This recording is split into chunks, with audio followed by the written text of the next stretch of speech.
Hi, Jacqueline. Good afternoon. I'm Esha, a high school student who is interested in being a veterinarian.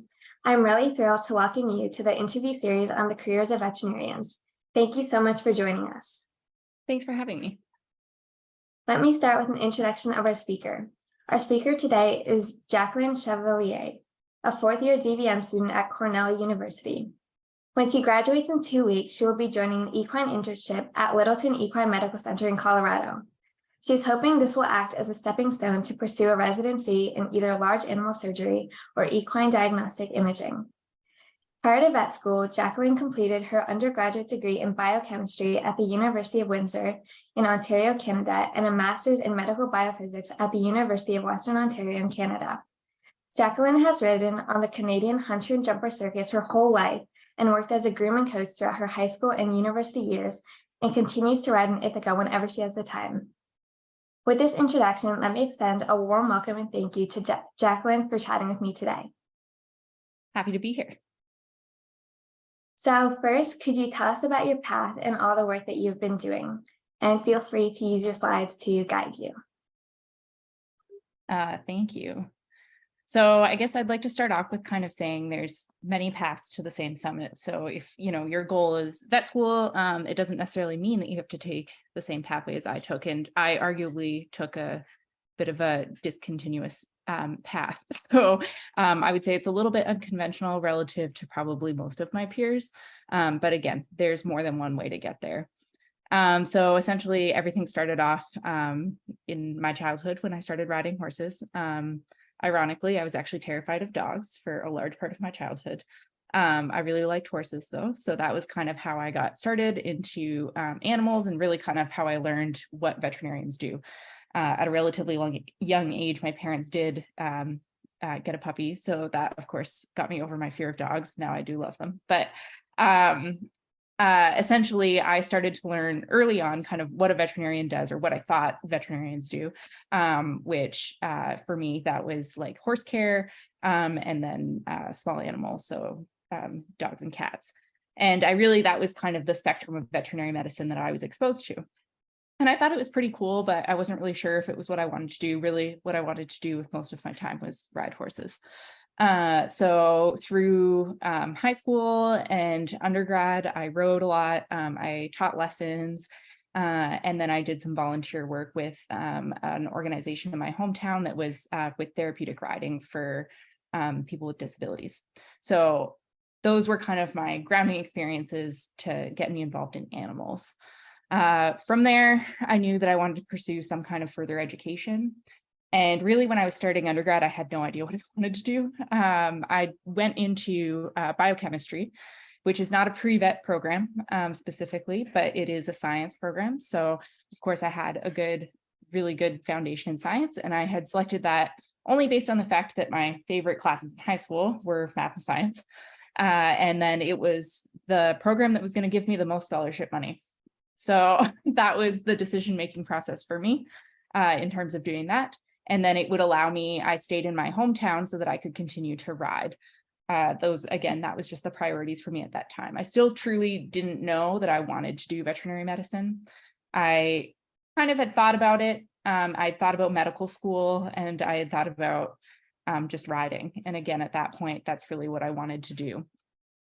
So once I've graduated undergrad, I spent about a year just working with horses. I took some time off, and that's all I did. So I ended up working on the FEI circuit up in Toronto and got to travel a lot, worked for some very impressive kind of Olympic team level people, which was really fun and a really great learning experience. And again, it really furthered my knowledge in what veterinarians do and how they can contribute to the process of wellness and health for the horses, and essentially developing them as these really impressive athletes. So during this time, I got to meet with some of the veterinarians that worked for the team, for example, so the Canadian team. And that was really cool. I learned a ton from them, and I had the opportunity to shadow and spend some time with them learning from their experiences. So that kind of brought me back to deciding that I wanted to go back to school. And again, at that time, I didn't really think that I was the best candidate for vet school. I felt like I'd been out of school for a long time. I didn't really know what to do. So rather than go to vet school immediately, I applied for a master's degree. So I did a master's degree in medical biophysics. And again, I selected that program not necessarily based on knowing what it was and wanting to do it so much as just that the projects that were involved in it interested me. So I did vascular research. So the study of blood vessels and specifically like the really, really small microvessels in humans. So I worked with a human physician and that was really interesting, but it also made me realize I definitely did not want to do human medicine.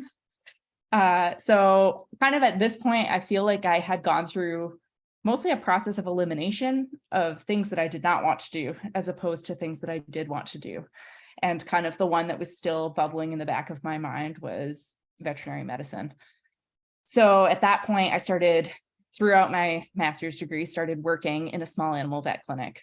And I learned a ton during that time. I learned a lot about different skills that you needed to be a veterinarian. But I also learned that I did not want to be a small animal vet. It's just not really the type of animals that I super enjoy working with. I love my own dog, but I would rather just be able to love my own dog and not worry about other people's dogs. But horses, I still was really passionate about that. So that's essentially what landed me at Cornell. The application process for vet school, as I'm sure you've probably heard, is a little bit of a grueling process. It's can be defeating at times, and there's nothing wrong with applying more than once. So I would say the majority of people have applied multiple times. I was pretty fortunate on my first application cycle that I was admitted. However, I was waitlisted. So I was waitlisted at, I had applied to many schools. I am Canadian. I unfortunately could not apply to any schools within Canada, because of circumstances. So I chose to apply to the American schools, and I was waitlisted at a bunch of schools and had to endure the process of just waiting to hear back from them, which is incredibly frustrating. I did hear back from Cornell about a month before we started and was told that I was admitted. So I quickly wrapped up my research projects. I defended my thesis probably about 3 days before we started class, and then moved down here, had to get a new phone number and figure all my life out a bit on the fly, and then started school. And everything has kind of worked out from there. So yeah, so that's, again, kind of the pathway that I've taken. Of course, I would say majority of people kind of undergo a bit more of a traditional pathway in terms of a pre-vet or a science program or an animal science program, and then vet school after. But kind of to emphasize again that there's no problem with changing your mind. I still change my mind all the time. So changing your mind is okay. And trying different things is okay. And eventually you kind of get to where you need to be. Yes, that's amazing advice. And that was also an amazing career path. I was wondering what a typical day is like for you as a vet student. Yeah, so I really wish that it was all stuff like this, clinical experiences and all really fun experiences. As you can see, I really love surgery. That's why most of my pictures are surgery pictures. However, if I'm being honest, most of them we spent in a lecture hall that is actually this exact lecture hall. And then the second most time is in the library, and probably the third most time is banging my head against the desk, wishing that I could learn things faster. So every vet program is going to be a little bit different in terms of like your day-to-day. Cornell in particular, our first 3 years are primarily didactic learning. There's a little bit of hands-on learning in between. So you'll learn how to do basic skills like a physical exam, drawing blood, like just very basic skills on a few different species early on, which is really nice because it gives you an opportunity to apply your knowledge. But overall, it is still just a lot of learning. Cornell is also problem-based learning, which is essentially where on day one, even, you're given a case and you're in a small group and you discuss the case. So essentially, you'll be presented with an animal that has a problem. or, it's exactly how an animal would present to a clinic. So your secretary comes in and tells you that, Joey is showing up with X, Y, and Z. And then, as the clinician, you can be like, okay, I have these questions. I'd like to know these things. Or, at that stage as a student, you'll be like, I have no idea what that means. And so then they create what you call learning issues. And it's a little bit of essentially teaching yourself how to learn. And so, recognizing what you don't know and then figuring out how you're going to then find the answer to that question is really what it is. And figuring out what it is that you need to look up to be able to come to the solution. So it's very critical thinking heavy and problem solving heavy, which I really enjoyed as somebody who had been out of the classroom for a long time. It's much less lectures. You still get a proportion of lectures, but much less lectures and much more just problem solving and critical thinking. The amount of knowledge that you amass in a very short period of time is astronomical. I was looking back through some of my notes, and this is like a flow chart from 3 days, I think, of information that we had to learn. So you can see that there's just an astronomical amount that you need to learn in that period of time. So most of it truly at the beginning is spent studying for about your first 3 years. Again, it varies a little bit depending on the school, but that for sure was my experience. Within that time, I did have the opportunity to do some extracurriculars. So again, you can't do everything. The things that I chose to do were research primarily. So I did continue to do my research while I was at Cornell. I worked in a couple different labs and worked on several pretty large experiments, which was really fun. And I got a lot of clinical experience from that. But other students, for example, worked in the hospital. So a lot of schools will have an associated hospital, which you can work as a technician or as an assistant to try to gain some experience, hands-on experience during your first 3 didactic years. And then, of course, there's other extracurriculars. Ithaca is very outdoorsy. There's lots of hiking, skiing, that kind of stuff. So most of us participated in something like that. And then eventually when you get back to 4th year, then you actually get to do the fun parts that you were hoping to do the whole time. And even that is not all sunshine and rainbows, but it is very fun. You get to see a lot of really cool cases, interact with a lot of really impressive doctors and technicians and support staff. Honestly, everybody has been incredible in terms of like your learning experience. And you get to see some really cool cases and meet some cool animals. A lot of the owners are really willing to allow you to learn on their pets, which is really, really great. Of course, everything is supervised, so it's really good care. But again, the fact that they're bringing them to a teaching center allows us the opportunity to learn and develop our skills. So I don't know if that really answers your question, but that's essentially. Yeah, that was great. That's amazing to hear. Thanks for sharing that. Could you tell us a little bit about your preparation to get into pre-vet school and then into vet school? Yeah. So in terms of preparation, I guess overall, of course, you need really good grades. So you do have to study, unfortunately. And volunteer experiences and extracurriculars are also really important in terms of like building your CV to get you to where you want to be. And that's a little bit regardless of if you want to do vet school or anything else. And then there's a few like non-tangible skills, I would say, that are really, really important, and you can develop those now at any point, really. And you continue to develop those throughout your career. And a lot of them I'm still working on.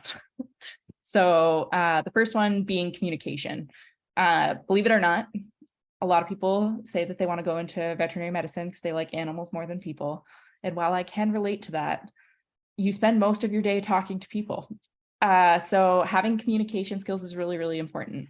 And developing those in any way that you can at a young age is really critical, because it just practice makes perfect. So meeting new people and making small talk and being comfortable with that is a great way to practice. Whether, you're at a family gathering and I don't know, there's somebody new that you're introduced to, and just making small talk with them and asking them about how their day was. Getting that comfortability with communication is really important. Empathy and compassion, of course, are critical. And it's not only empathy and compassion towards the animals, but also towards the owners. It's sometimes really difficult if you're having a really tough day to see the owner's side of things. And again, that takes practice to be able to kind of take a moment, even when you're really stressed, or if you're confused as to what's going on in this case, and or you see the owner's frustration with you and you start to feel overwhelmed, to take a step back and kind of take a deep breath and say, no, like, I can understand how this could be frustrating for this owner, or how this owner is really feeling in this situation, and trying to then take that and respond to it in a way that's going to be helpful to them. And sometimes that's different depending on the person. So it's kind of learning to read that like body language and reactions from people, and then help them to get to where they need to be. As an equine vet in particular, it is a physically demanding job. I'm not saying that you have to be a bodybuilder or anything, but staying fit in some capacity is definitely really important to being an equine vet. There's a lot of times that, you know, if you are flexing a horse, for example, for a lameness exam, or even just handling horses, they're big animals, and, you know, moving them on and off the surgery tables, things like that. There's a lot of logistics of things that you don't really think about. And even for small animal vets, I mean, it can be a little bit less physically demanding, but there's still, you know, if you're examining a small dog, you still have to crouch down and pick the dog up, put them on the table, or that kind of aspect of things. So while it's not absolutely critical, it definitely will help you in terms of your career stamina if you start kind of developing any kind of physical activity that you like now, and can continue doing throughout your career to keep you relatively fit. I think makes a big difference. Critical thinking is for sure important, as I kind of discussed with the problem-based learning. And that can come down to anything. So problem solving, you know, even issues in your own home at this point. It can be really simple things that people don't really think about. Even for me, for example, growing up working on a farm, it was if the tractor broke, and I am by no means a mechanic, but you know, at the end of the day, if I needed to solve that problem, the tractor was broken, I needed to have it fixed by the next morning. How am I going to do that then? So, you know, YouTube videos, it's amazing what you can find on YouTube. And lots of other resources that you can use to try to help you solve that problem. And again, coming up with those concepts of like where to look to find the answers, that can really translate, because there's a good proportion of the time in veterinary medicine that even experienced veterinarians don't know the answer offhand, and they have to think about things critically and problem solve it to really get to a resolution. Technical skills, of course, will be important. And in terms of developing that, they teach you most of the things that you need to know really in vet school. That's the point of that. But this is where kind of shadowing comes in. If you can spend time with a veterinarian, you kind of see the skills that they need to develop. And a lot of places are willing to help you learn and practice some of those skills. And then fine motor skills in general. Again, I feel like that's applicable to many different career paths. So still just kind of practicing hand-eye coordination, that kind of stuff, I think probably helps in the long run. And then finally, probably the most important thing I would say is learning how to learn, or learning how you learn best. So I personally am not a visual learner. I'm a lot more of an auditory learner. So it's easier for me to listen to lectures than it is for me to read notes. And just knowing that about myself has really tailored my study habits. So a lot of the time I actually study out loud. So rather than being somebody who can copy down notes or draw pictures and learn from that, I'm somebody who needs to talk about it out loud. So I would much rather be in a room with somebody else and I'll be like, look, can I just explain this to you? I'll explain to you my thought process, and they'll stop me and correct me if I'm wrong. But in that way, I'm much more of a team studier. And knowing that about myself before I got into vet school dramatically, I think, increased my time management in terms of studying, and also just increased my ability to learn kind of the massive amount of knowledge that we need to have very quickly. So I would say those are kind of the key skills that you can develop at any point really in your career, and I think would benefit you regardless of whether you end up in veterinary medicine or pretty much anything else. Yeah. Yeah, those are some definitely very important skills and points that you made there. So could you tell me a little bit about what you enjoy the most in school? Yeah, so I'm definitely, I love horses. I always have. That's really what I've been passionate about my whole life. And so that was, again, kind of what directed me at the beginning towards veterinary medicine. And I think it's really important to kind of follow what it is that you're passionate about, because that's what gives you the stamina to continue doing it every day in and out. And it's not an easy job. It's tiring. And especially as a student, it can be really tiring. And sometimes you start to lose sight of why it is that you're doing all of these things. So it's important to have that thing that you kind of circle back to. The other thing that I found I was really passionate about was research. I absolutely loved the research that I did both prior to vet school and while in vet school. And so kind of figuring out the balance of kind of marrying those two things is something that I've really worked at.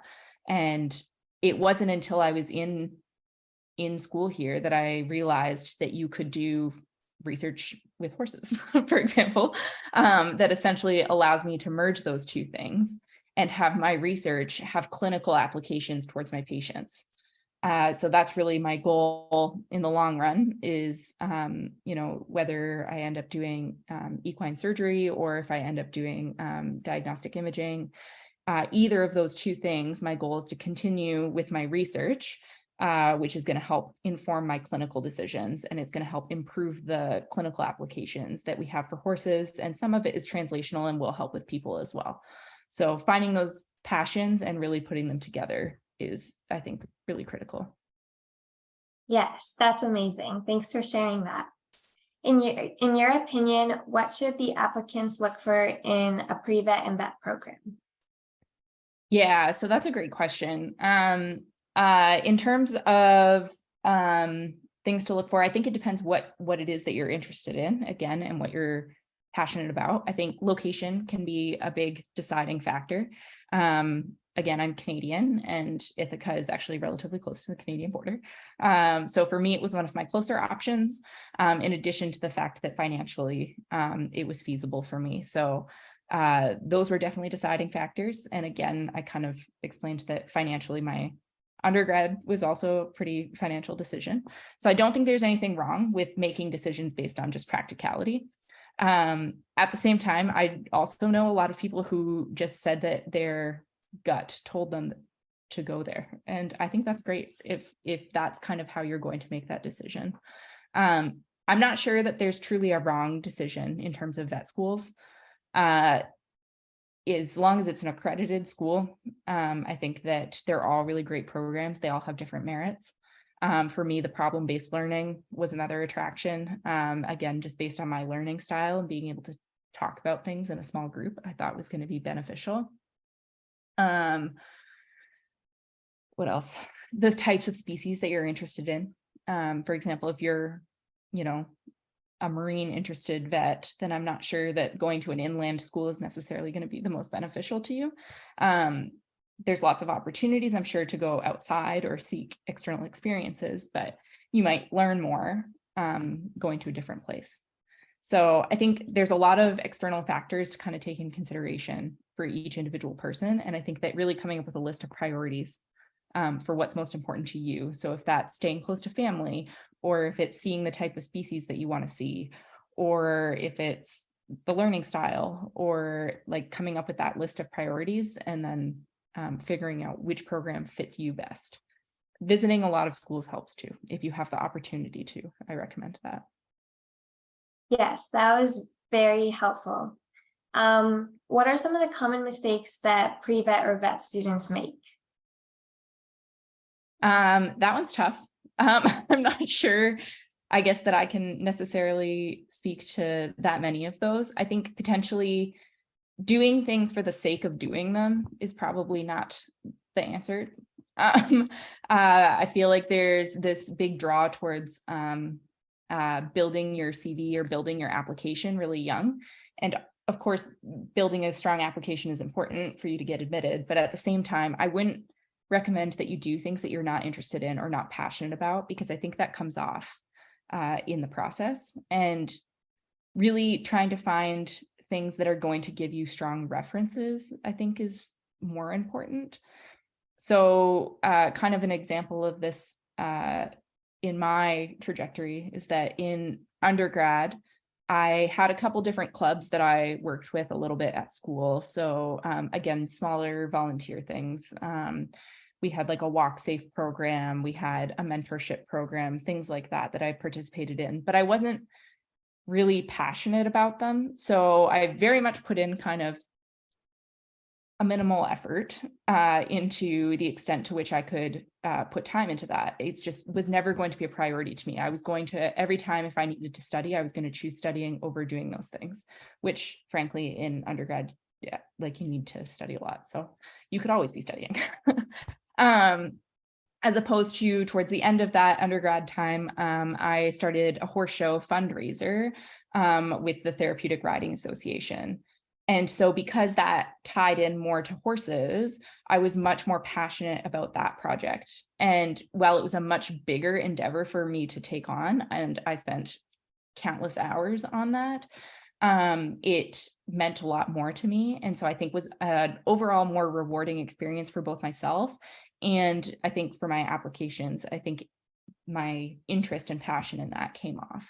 So I guess I wouldn't recommend people do things just for the sake of CV building. I think that being thoughtful about the experiences that you're choosing and trying to pick things that you're truly interested in is going to be most helpful to you. It might also shape your career path. I mean, that's kind of what I had with my research. It has definitely changed the direction that I've been going.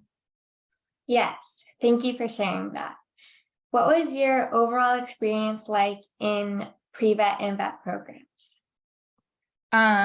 So my undergraduate and master's experience were pretty different, I suppose. My undergraduate was overall very good. I learned a lot. I worked a lot. I made a lot of friends.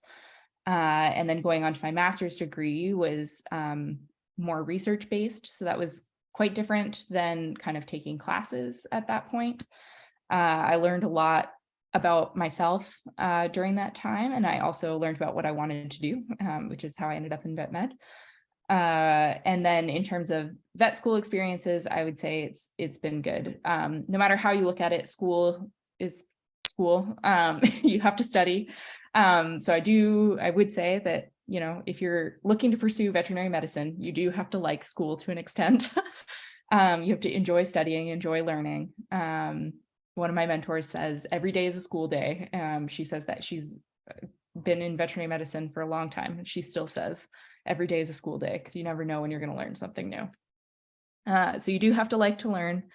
And yeah, so I would say it's not all that much changes in terms of your studying, the amount of time that you spend studying and the amount of time that you spend doing other things. So overall, I've enjoyed the whole experience. I have no complaints or regrets about it. At the time, I probably had some complaints about it, but looking back on it, it's been very fun.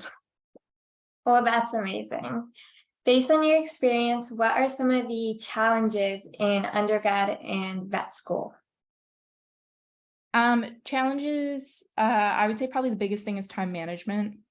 I think that can be a big challenge for pretty much everybody. And regardless of how busy, you know, you are relative to other people, I think everybody at that point is really trying to do things at their maximal abilities. So again, if you're interested in applying to vet school, you're trying really hard in those initial years to, again, maximize your experience and gain as much experience as you can. But that results in you doing a lot of different things. So figuring out the balance of being able to accomplish all the things that you want to accomplish while at the same time having some time to yourself is really important. So I would say time management is important. And then I think probably also just having confidence in yourself, I think, is really challenging. There is a degree of imposter syndrome that I think happens in undergraduate degree, and honestly, maybe it's lifelong, maybe it just keeps going, because I still have days when I wake up in the morning and I'm like, today's the day that Cornell will figure out that I'm not supposed to be here. Like, you still have that overwhelming feeling of not being sure that you're going to be able to do that. So I would say those are probably the two biggest challenges that I found, both in pre-vet and vet med. So I don't know if that ever gets easier with time, but hopefully it does. Yes, hopefully. Thanks for sharing that. And what do you look forward to in the future?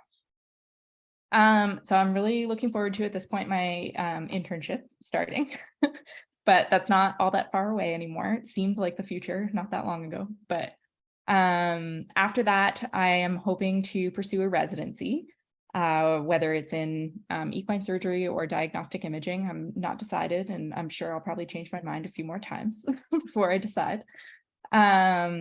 So I'm looking forward to that. And then I'm also hoping to probably do a PhD at some point and continue to do research. So kind of my end goal would be a faculty position at a school. I would really love to combine research and clinical work, maybe a little bit of teaching in there as well. That's amazing. Jacqueline, thank you so much for chatting with me today and sharing your experience as a vet student at Cornell. It's so inspiring to hear about your journey, and I'm so excited for your graduation in just 2 weeks. I hope you have a lot of fun during the internship. I wish you the very best in your career. Thank you so much for having me. It's been great. Yes, of course.